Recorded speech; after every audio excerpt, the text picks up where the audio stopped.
రీసెంట్‌గా ఒక న్యూస్ ఛానల్‌లో నేను నికోలస్ మాడ్రోస్‌ను చూడడం జరిగింది. నేనెందుకు చెప్తున్నానంటే, గత జనవరి నెలలో అమెరికా వెనిజులా ప్రెసిడెంట్ అయిన నికోలస్ మాడ్రోస్‌ను, అతని భార్యను తీసుకురావడం జరిగింది. అంటే ఆ దేశానికి వెళ్ళి అతన్ని ఆహ్, కొన్ని అంటే మా దేశానికి ఆయుధాలు పంపిస్తున్నాడు, డ్రగ్స్ అటాక్ చేస్తున్నాడు అన్న కారణాలతో డెల్టా ఫోర్స్ అమెరికా అక్కడికి వెళ్ళి అతన్ని కిడ్నాప్ చేసి అమెరికాకు తీసుకురావడం జరిగింది. అమెరికాకు బందీగా తీసుకురావడం జరిగిందనమాట. సో, ఆ తర్వాత అమెరికా అతన్ని ఏం చేసింది? అతను ఎలా ఉన్నాడని చెప్పి క్యూరియాసిటీ ఉంటదిగా జనరల్‌గా. ఆ క్యూరియాసిటీతోనే మామూలుగా చూస్తున్నప్పుడు రీసెంట్‌గా ఒక న్యూస్ ఛానల్‌లో అతను ట్రయల్‌కు వెళ్ళడం జరిగిందనమాట కోర్టుకు. సో, ఇక్కడ ఒక దేశ అధ్యక్షుడిని కిడ్నాప్ చేసి, ఆ దేశానికి వెళ్ళి బలవంతంగా అతన్ని కిడ్నాప్ చేసి, తమ దేశానికి బందీగా తీసుకొనొచ్చి, ఇప్పుడు కోర్ట్ కేసుల్లో, ట్రయల్‌లో చేస్తుందనమాట అమెరికా. సో, ప్రస్తుతం న్యూయార్కు సిటీ కోర్టుకు సంబంధించిన ఒక కోర్టులో నికోలస్ మాడ్రోస్ మరియు అతని వైఫు ట్రయల్‌కు వెళ్ళడం జరిగింది. ఆ తర్వాత మేబీ నెక్స్ట్ అక్టోబర్ నుంచి రెగ్యులర్ ట్రయల్స్ ఉంటాయని చెప్తున్నాడు. మరి అతనికి అమెరికా ఏం కేసులు పెట్టింది తన పైన అంటే మేజర్‌గా డ్రగ్స్, ఆయుధాలు. వెనిజులా నుంచి డ్రగ్స్ అక్రమంగా అమెరికాకు ఇతనే పంపిస్తున్నాడనే ఒక కేసు. ఇంకొకటేందంటే అక్రమంగా ఆయుధాలు పంపిస్తున్నాడని చెప్పి ఇంకొక వాదన. సో, ఈ 2 వాదనలతో అమెరికా నికోలస్ మాడ్రోస్‌ను బందీగా పట్టుకుందనమాట. ఆ తర్వాత ఆరోపణలు ఈ ఆరోపణలు ఉన్నాయన్నమాట. ప్రెజెంట్‌గా అతను న్యూయార్క్‌లోని డెల్టా ఫోర్స్ అనే ఒక పోలీస్ శాఖ ఆధ్వర్యంలో ఉన్నాడు. సో, న్యూయార్క్ సిటీ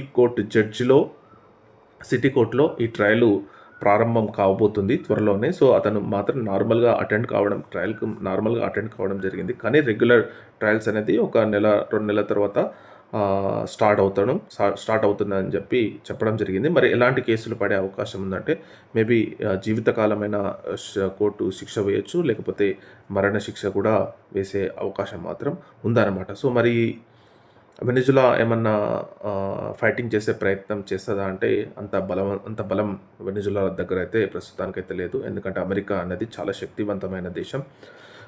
ఏకంగా వెనిజులా ప్రెసిడెంట్‌నే ఆ దేశానికి వెళ్ళి బందీగా తీసుకొచ్చి ఇప్పుడు న్యూయార్క్ సిటీ కోర్టు జడ్జిలో ప్రవేశపెట్టిందంటే ఎంత బలవంతందో అర్థం చేసుకోవచ్చనమాట. సో, అలాంటి బలవంతమైన దేశంతో ఇప్పుడు వెనిజులా పోరాడే శక్తి అనేది లేదు. కాకపోతే వెనిజులా అనేది రిక్వెస్ట్ చేయొచ్చు. మా అధ్యక్షుడిని మా దేశానికి అప్పగించండి అని చెప్పి మేబీ అడిగితే అడగొచ్చు. మరియు లేకపోతే జీవితకాలం పాటు అమెరికా జైళ్ళల్లో ఉండాల్సిన అవసరం ఉంటుంది. కానీ ఇది చాలా ఒక బాధాకరం. ఎందుకంటే ఒక సార్వభౌమత్వం కలిగిన ఒక దేశ అధ్యక్షుడిని డైరెక్ట్ నైట్ వెళ్ళి బలముంది కదా అని చెప్పి అతని భార్యను అతన్ని కిడ్నాప్ తీసుకొని వచ్చి ఈరోజు న్యూయార్క్ సిటీలో అతనిపై కేసులు పెట్టి ఈరోజు ట్రయల్‌కు ప్రారంభం కావడం అంటే కొంత చాలా విచారకరం. సో, దీనిపై కొన్ని దేశాలు మాత్రం తీవ్రంగా ఖండించడం జరిగిందనమాట. ఎప్పుడో జనవరిలో ఈ న్యూస్ అప్పుడు చాలా విపరీతంగా ఉండే. సో, ఆ తర్వాత వెనిజులా అధ్యక్షుడు వాళ్ళకు బద్దీగా ఉండి, ఆ తర్వాత కోర్టు అసలు ఎంతవరకు వచ్చింది? అసలు కోర్ట్ ట్రయల్స్ ఏముంది? అసలు ఇతన్ని ఏం చేస్తున్నారు? అని చెప్పి చాలా క్యూరియాసిటీ ఉంటది కాబట్టి గత 3 రోజుల క్రితమైన అతను న్యూయార్క్ సిటీ కోర్ట్ హాల్‌కు రావడం జరిగింది. సో, అతని భార్య రావడం జరిగింది. ఆ తర్వాత రెగ్యులర్ ట్రయల్స్ అనేవి నెల తర్వాతనో, 2 నెలల తర్వాతనో రెగ్యులర్ ట్రయల్స్ స్టార్ట్ చేస్తారు. స్టార్ట్ చేసిన తర్వాత ఇతను కూడా ఒక లాయర్ పెట్టుకునే అవకాశం మాత్రం ఇచ్చిందనమాట. బరూక్ హెలీ అని అతని లాయర్ పేరు. ఇతనికి లాయర్ పోరాడే అవకాశం ఉంటుంది. అతను మేజర్‌గా సి కోర్టుకు ఏమని చెప్పాడంటే దీన్ని సావరనిటీ అంటే ఒక సార్వభౌమత్వాన్ని కూల్చివేసిన సంఘటన ఇది. సో, దీన్ని కొట్టేయాలని చెప్పి అతని తరపున లాయర్ మాత్రం వాదిస్తున్నట్టు ఒక అవకాశం ఉందని చెప్పి చెప్తున్నారు. సో, ఎనీవే కానీ ఇలా ఒక దేశాధ్యక్షుడు ప్రస్తుతం అమెరికాలో బందీఖానాగా ఉండి న్యూయార్క్ సిటీ కోర్టు జడ్జి ముందు ట్రయల్‌కి రావడం అనేది నిజంగా చాలా ఒక విచారకరం అని చెప్పి నా అభిప్రాయం.